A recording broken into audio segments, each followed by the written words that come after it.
Fala galera, aqui é o professor Tiago e hoje o nosso tema será funções. No último vídeo, vimos que a experimentação é uma parte essencial para analisarmos um fenômeno natural.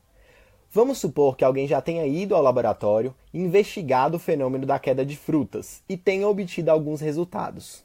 Após analisar os dados, chegou-se à conclusão de que o tempo necessário para que uma maçã caia ao quadrado é igual à altura de onde ela caiu dividido por 5.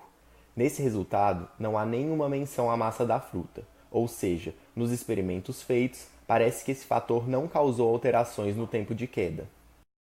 As conclusões escritas apontam que, basicamente, o tempo de queda depende só da altura. Entretanto, observe o que está escrito. Imagina ter que escrever tudo isso para cada vez que formos analisar a queda de uma fruta.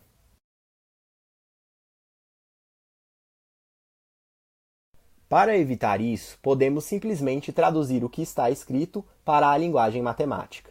Ou seja, ao invés de usar palavras, usamos símbolos para escrever as relações. Chamaremos o tempo de t e a altura de h.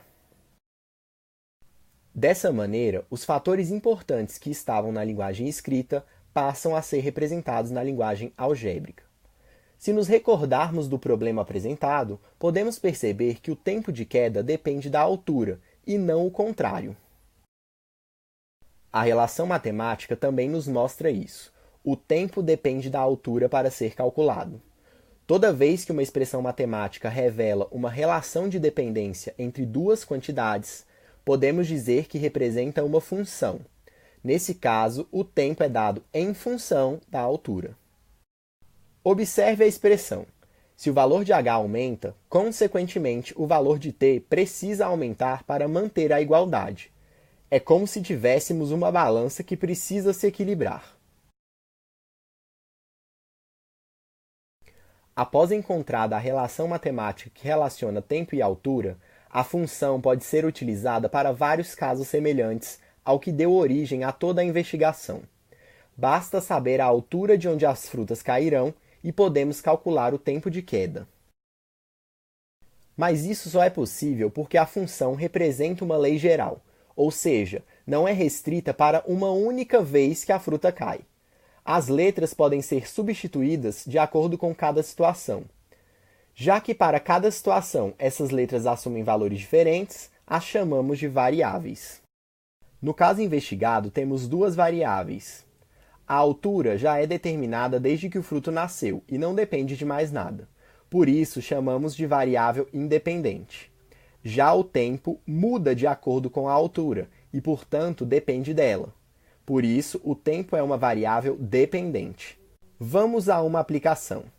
Se temos uma fruta presa a 3,2 metros do chão, quanto tempo demorará para atingir o solo quando cair? Bom, já temos a expressão que nos fornece o tempo de acordo com a altura. Para o nosso problema, h é igual a 3,2 metros.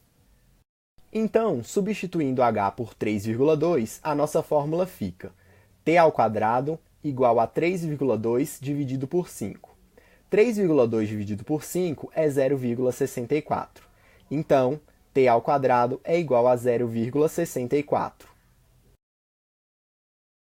Para tirar o expoente do t, tiramos a raiz quadrada de 0,64. Podemos obter essa raiz na calculadora, encontrando 0,8. Por isso, o tempo de queda da fruta para a situação descrita será 0,8 segundos. No próximo vídeo, vamos aprender a utilizar situações com diversas alturas para criar uma tabela de dados. Até lá! Created using Powtoon.